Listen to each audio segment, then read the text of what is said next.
Yes, this is Math 125 online class number 6, and today we're going to cover section 5.2 random variables. It's Wednesday, October 3rd, fall 2012, and I'm Carl Perez.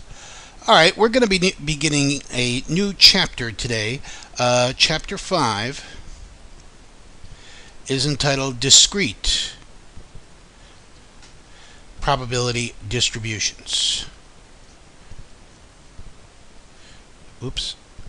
Probability distributions. Alright,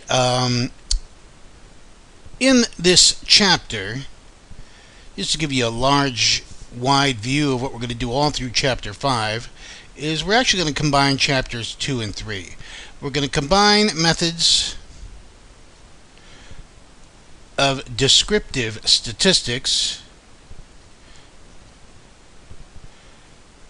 especially regarding tables,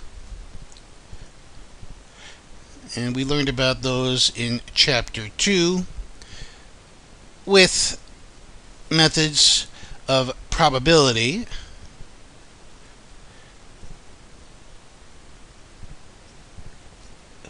which of course we learned all about in chapter 4. Alright, as usual, in the reading assignments, the point 1 sections of all the chapters are really review and preview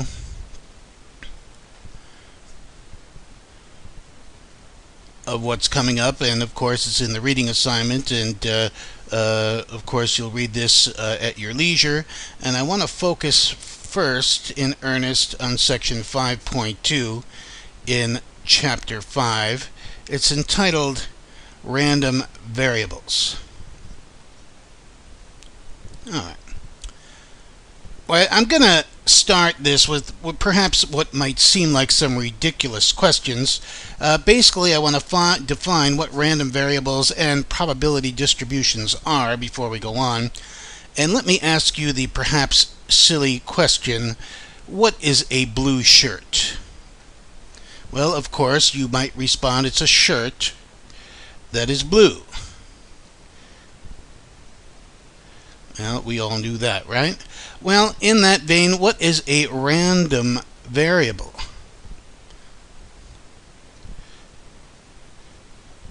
Well, a random variable is a variable, just like X, Y, and Z in a first algebra course. First and foremost, it's a variable whose values are determined by chance or statistical type experiment. Okay? Example. A couple has 3 children. A familiar scenario to us.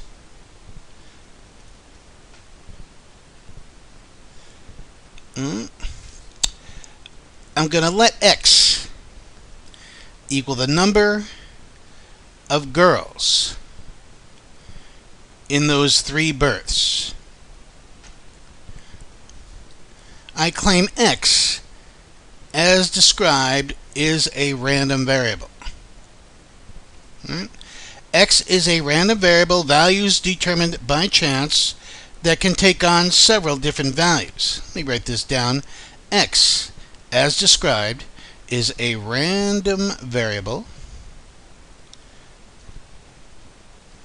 A variable randomly determined whose possible values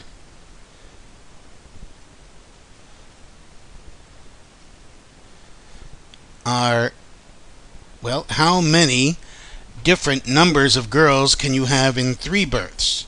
You can have 0 girls, you can have 1 girl, you could have 2 girls, or you could have 3 girls in this experiment.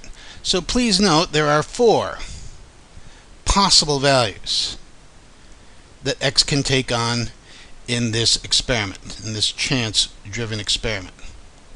Okay, so there's a simple example of what a random variable is. Let's talk about probability distribution.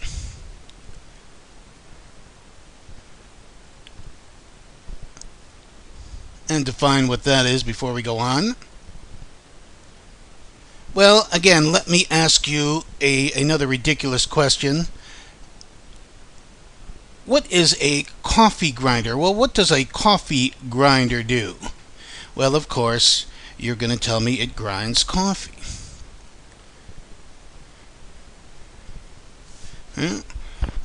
What does a cheese grater do? A cheese grater grates cheese. What does a probability distribution do?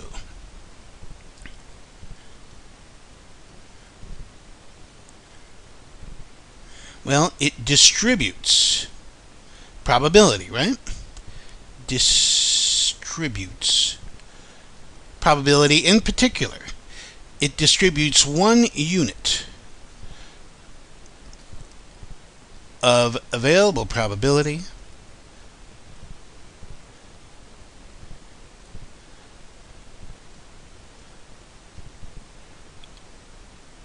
over all possible values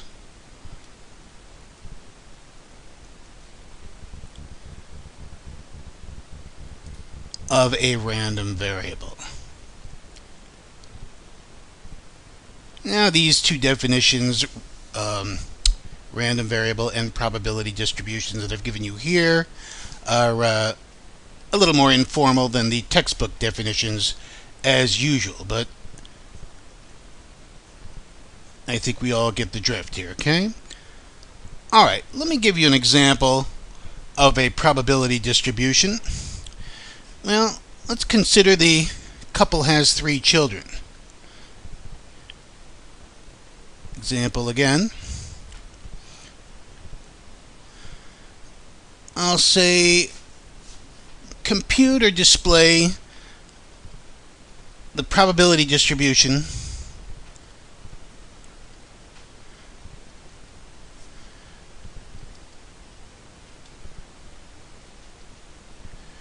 for x, where x equals the number of girls,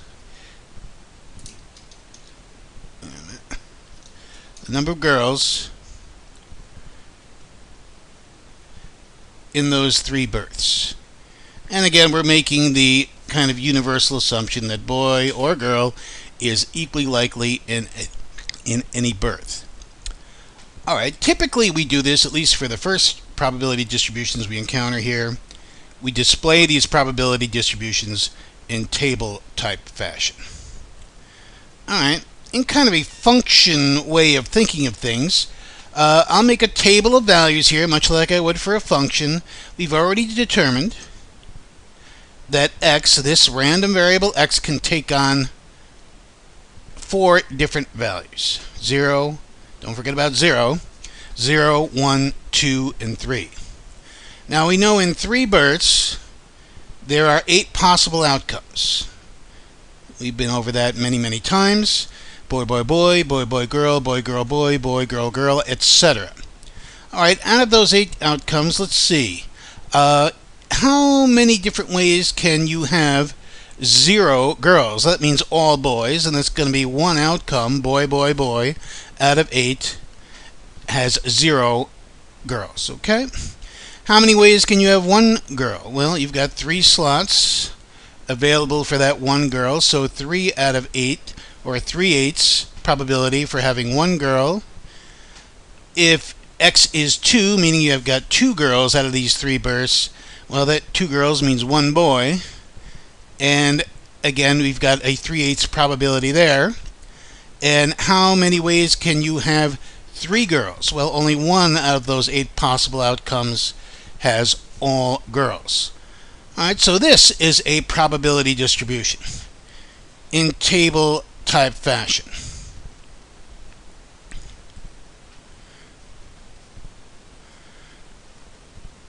And I think you can spot that the sum of the P of x column, the sum of the probability column, has to equal 1 in a probability distribution. So make a note of that. Note, in any probability distribution, the sum of the probabilities always has to equal 1. And of course, each individual probability has to be between 0 and 1, just like any probability has to be between 0 and 1. Alright, notice this is theoretical in nature.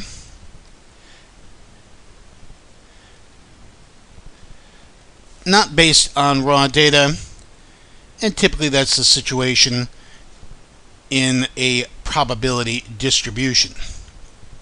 Let's do another example. I'll say let x equal the roll of a standard 6-sided fair die, just like a die you'd see in a board game or whatever. I'll say compute the probability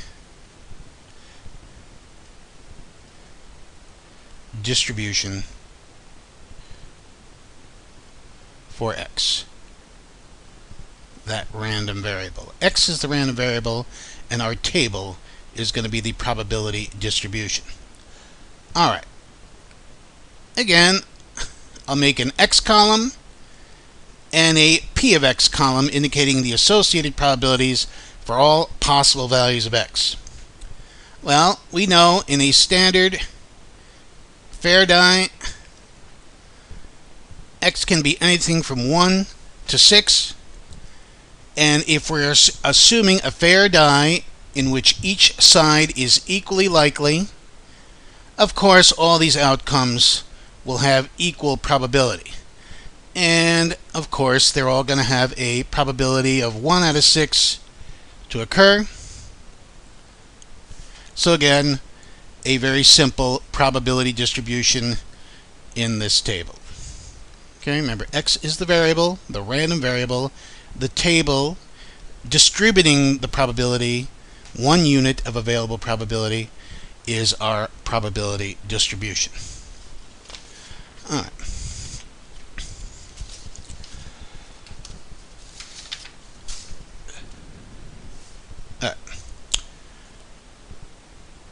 Let's talk about now the mean and standard deviation of a probability distribution. And we're going to start out with mean.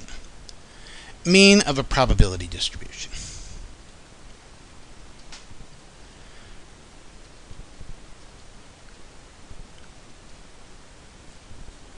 Alright. I'm going to ask you to consider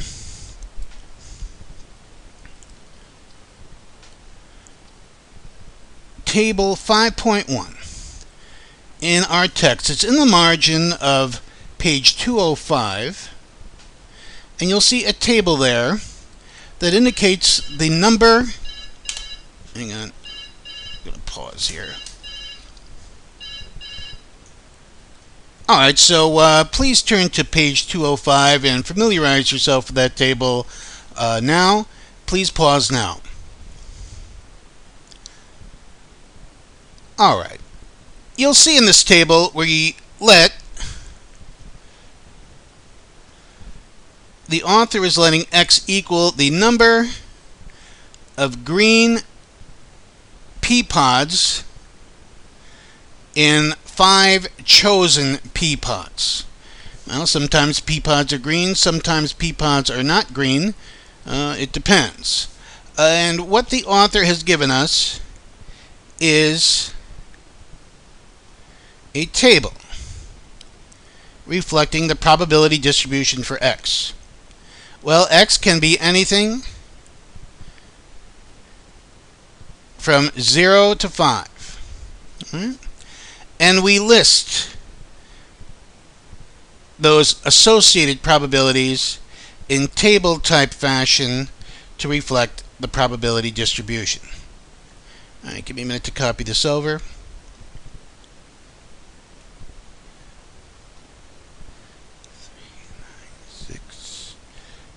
.237. Alright. Now, suppose I was to pose the question to you, find the mean for x. Now, this is from a probability distribution, so it's different than computing a mean from raw data. Well, let's see. If we look at this list of values, 0, 1, 2, 3, 4, 5, we can see that the higher end values of x occur with higher probability. So I expect if I perform this experiment a large number of times, that I would tend to get an x value and a number of green pods somewhere in the 3, 4, 5 range. No guarantees, but certainly it seems like this range from 3 to 4 to 5 is more likely. Again, that's from this theoretical table of distributed values of probability. All right, there's a formula for the mean of x, and the mean of a probability distribution, we're going to symbolize that with mu, and that's the same symbol that we use to illustrate a population mean. So remember, these are theoretical values, and in theory we would think to be in the 3, 4, 5 range, and it's a very simple formula. All you do is multiply each x value, each possible x value, by its associated probability and add them up. All right, so multiply first. 0 times 0.001, 1 times 0.015, etc., all down the list, and add these up. All right, if I do that, and I won't bore you by grinding it all out here, I'm going to claim that mu in this particular probability distribution is going to be 0 times 0.001 plus 1 times 0.015 plus 2 times 0.088 plus, might as well write it all out here, I don't think I can get it all on one screen, plus 3 times 0.264 plus 4 times 0.396 plus 5 times 0.237.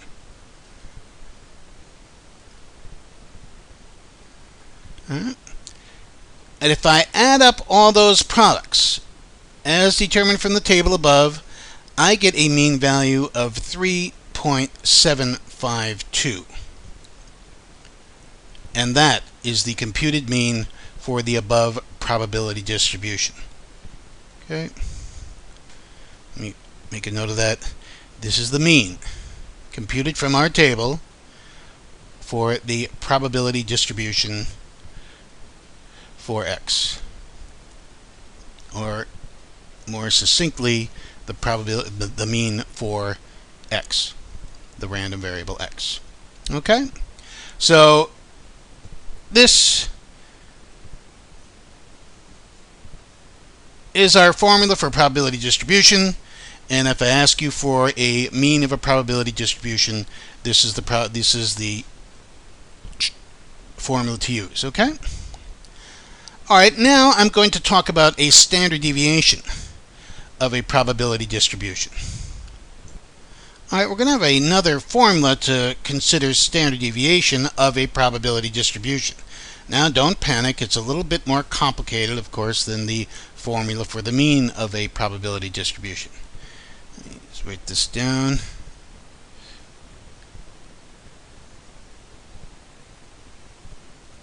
Standard deviation of a probability distribution for x. Okay. And again, as you might expect, this table is based on theoretical type results, and we're going to use our sigma, the same notation we use for a population SD to indicate the SD of a probability distribution. Alright, here is the formula. And let me build it up for you this first time out. What I'll do first is square each x value. Then I multiply the square of each x value times its associated probability. From that from that product, I will then subtract the previously computed mean. or I should say the square of the previously computed mean, and then I take the square root of that entire difference. So in some ways this might bring to remembrance our original formula for standard deviation. So it's not as bad as it looks. Square each x value, multiply it by the associated probability, subtract the previously computed mean, or the square of the mean, and then take the square root of that entire difference. Alright, let me work this out for our table at the left here. Alright, basically what I'm going to do here is make another column and call it the x squared times p of x column. If you look at our formula for standard deviation of a probability distribution, what I'm really looking for first is the sum of this column.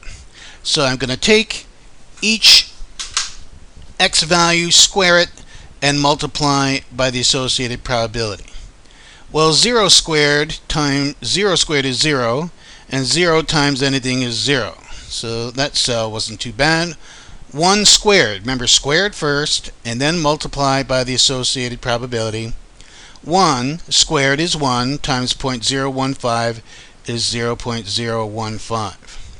Right? 2 squared is 4. 4 times 0.088 is 0.352. 3 squared is 9, so I'll take 9 times 0.264. I get 2.376. 4 squared is 16, so I'll take 16 times 0.396. 6.36. 5 squared is 25, and I'll compute 25 times 0.237. 5.925.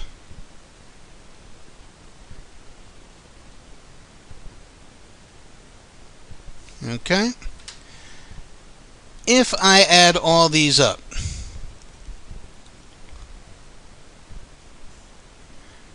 I'll get the right product I need, and I get 15.004, which I'm going to round off to 15. Now you got to be careful about rounding off, but in this case I think we're okay to round off. Now I'm going to use the sum of this column in my standard deviation formula. Let me write that down again. S standard deviation of a probability distribution is mu. It's summation, square root of summation x squared times p of x minus mu squared.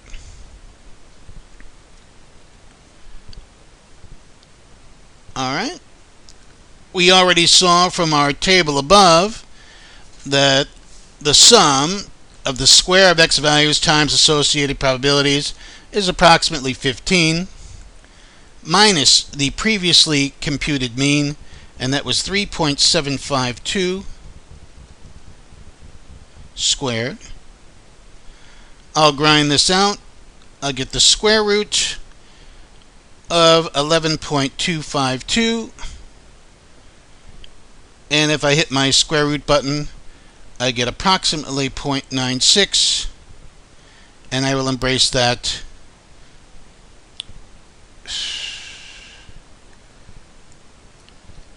as my standard deviation. Oops, I made a mistake up here. Remember, this is SD, not mean. The standard deviation of a probability distribution is sigma, not mu. So please make that correction in your notes. Alright, so my standard deviation is 0.96 for this probability distribution. Let me write that down again. Sigma equals 0.96. Let me get a fresh screen here.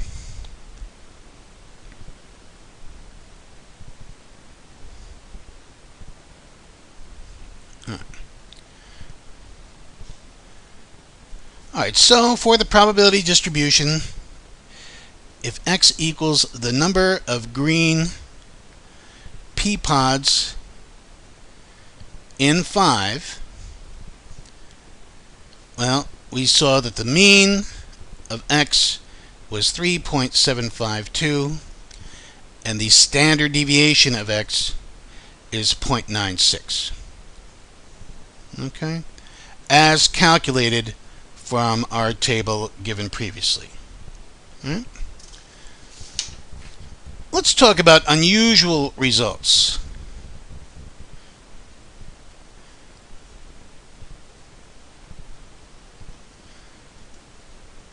Sometimes we make a somewhat arbitrary judgment about what values are usual and what values are unusual. And the same rule that applies to unusual results for raw data also applies with probability distributions. Namely, if you're 2 standard deviations above the mean or within 2 standard deviations above the mean and 2 standard deviations below the mean, we call these results usual. And anything beyond that range, values above that boundary, is unusual, and values below this lower bound are, of course, unusual. Again, not as arbitrary as you might think, as we'll see later on in the course. For the pea pod probability distribution, well, that's pretty easy to calculate.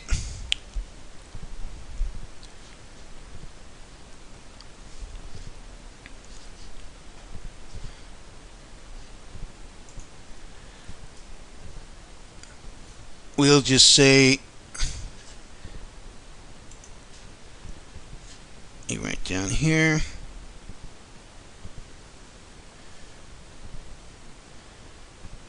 mu minus 2 sigma is going to be 3.752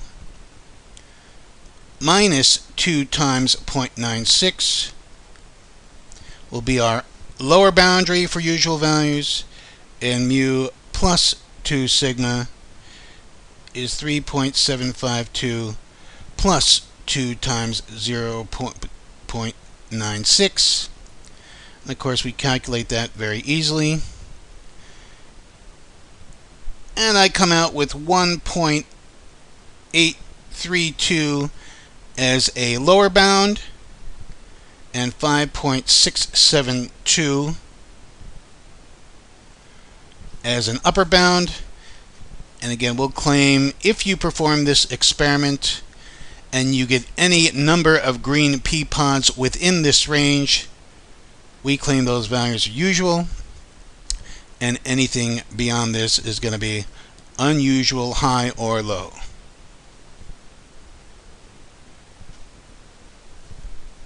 Okay. One more topic I want to talk about today is expected value.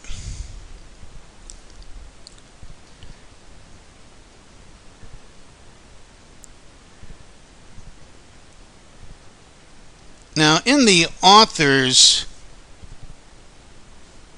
mode of thinking, the author uses expected value only with regard to games of chance. Let me write this down. Author uses this jargon pretty much in 2 categories of probability distribution type problems. In games of chance, as we'll see in a minute,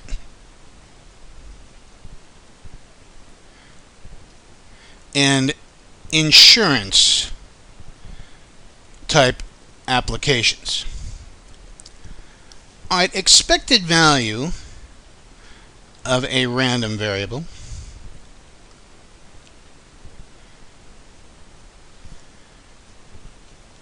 Our author uses the cap E to indicate expected value. And he gives us this formula for expected value.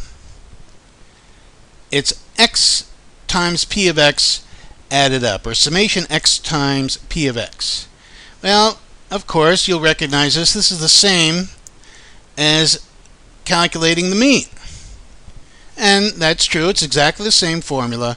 But again, the author's mode here, motif, is to apply this expected value terminology in terms of games of chance and insurance type applications. Alright, so we'll embrace the author's mode here. And let me present to you an example of how it might use.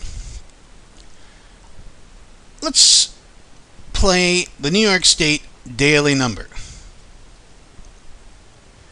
If you're not familiar with lottery or daily number type games, basically you pick, well, the first thing you do is you pay $1 to play this game. And you pick a 3-digit number, each digit being from 0 to 9, and the girl on television picks the numbers out of a bin, right? If you win, you get $500 for your $1 investment.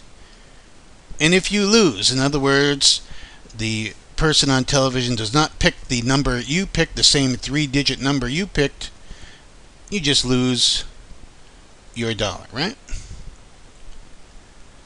I'm going to let X equal your net winnings from this game in good old US dollars, right?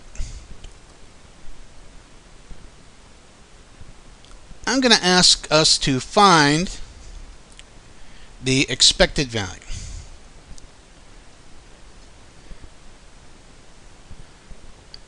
for X, as X is defined above. Alright, well, let's consider. I'm going to make a probability distribution for X. And if X is your net winnings in dollars, well, there's two things that can happen. You either win the game or lose the game. If you win this game, well, you win $500, but I'm going to subtract off my $1 investment. Remember, X is your net winnings in dollars. So if I win this game, I win $499 net dollars. Now, that doesn't happen often. Well, that happens only once in 1,000 times. Remember, you're talking about 3-digit numbers. Let me make a note here. There are 1,000 available 3-digit numbers from 000 to 999, right? If you lose this game, well, that's going to happen most of the time. Let's face it, you're going to spend $1, so your net winnings in that case will be -1. And that will happen 999 out of 1,000 times. Alright, so once I construct this table, I can easily compute the expected value of X. So E is going to be summation of X times P of X. Right? So what I'll do is take 499,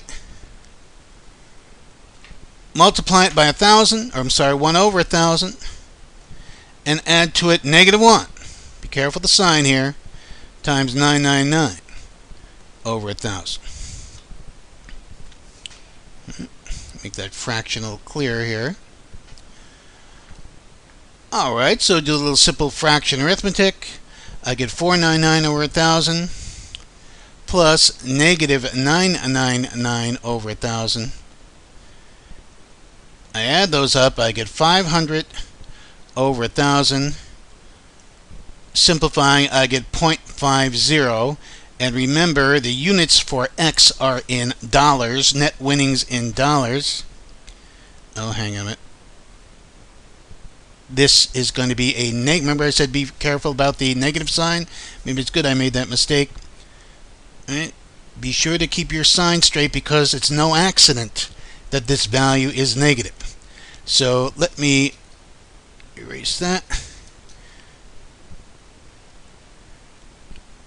So my final expected value is going to be negative $0.5 or 50 cents, negative 50 cents. All right? And believe me, that is no accident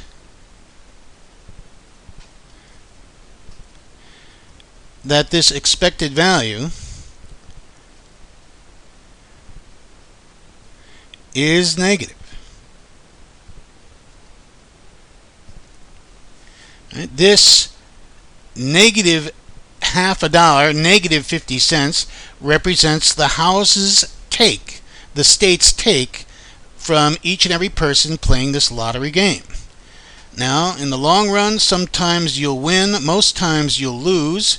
If you win, you win big. If you lose, you'll always lose $1. But in the long run, if this game is played many times by many different people, the state, on average, takes in 50 cents or half a dollar from you every time someone plays this New York State daily number game. Okay? And I think you'll find in all games of chance, you'll see a negative expected value. Otherwise, the house is certain to go out of business. All right, let me do an example from the homework list. This is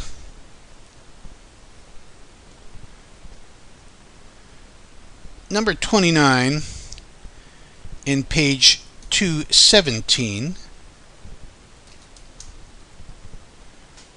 So please take a minute to pause and familiarize yourself with that problem and come back when you're ready to see me grind it out. Please pause now. Alright, we're in an insurance company kind of situation here where somebody buys a policy, and if they live, they don't collect anything from the policy, and essentially their investment in the policy goes to the company, and if they die, the insurance company pays off. So if I'm going to let X equal your net gain from the policy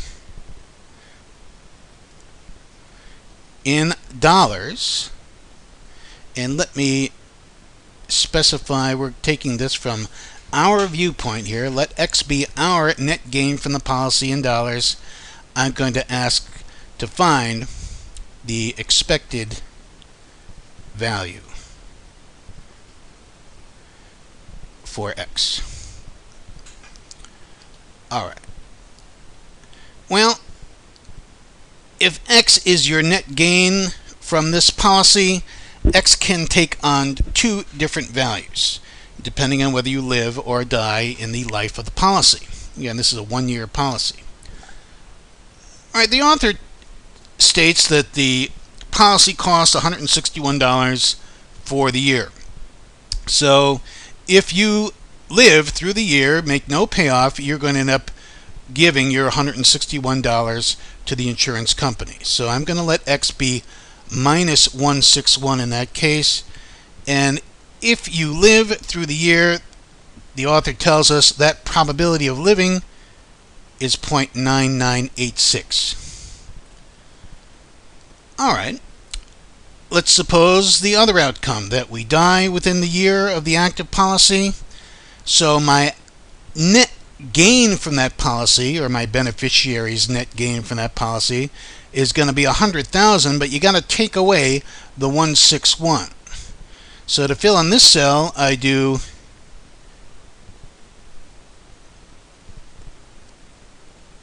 $100,000 minus 161 is going to be $999,839, and that will occur with the complementary probability. If the probability of living is 0.9986, the probability of dying in that year is going to be 0.0014. Alright, once I make this table, it's quick work to grind out the expected value. expected value for x, same formula as for the mean of x, summation x times p of x, so it'll be minus 161 times 0.9986 plus 99839 times that relatively low probability of 0.0014. And if I compute those products and add the results, I get an expected value of minus 21. Minus 21 what? Well, if x is in dollars, then your expected value for x is also in dollars. And again, just like in the game of chance, it's no accident that this expected value is negative. This represents the insurance company's take from any given individual policy. Now, in some years, a given person might live or die according to the breaks of life. But again, in the large scheme of things, the insurance company, on average, takes in $21 from each of these policies. Right? Again, let me write that down. This represents the profit, or I should say the mean profit of the insurance company from each individual policy. Okay? Alright, now we've been talking for more than 40 minutes now, so I'm going to call it a day. And please refer to the homework assignment. Again, please refer to the homework assignment and the reading assignment and the homework exercises. And again, please read and do the homework exercise list before attempting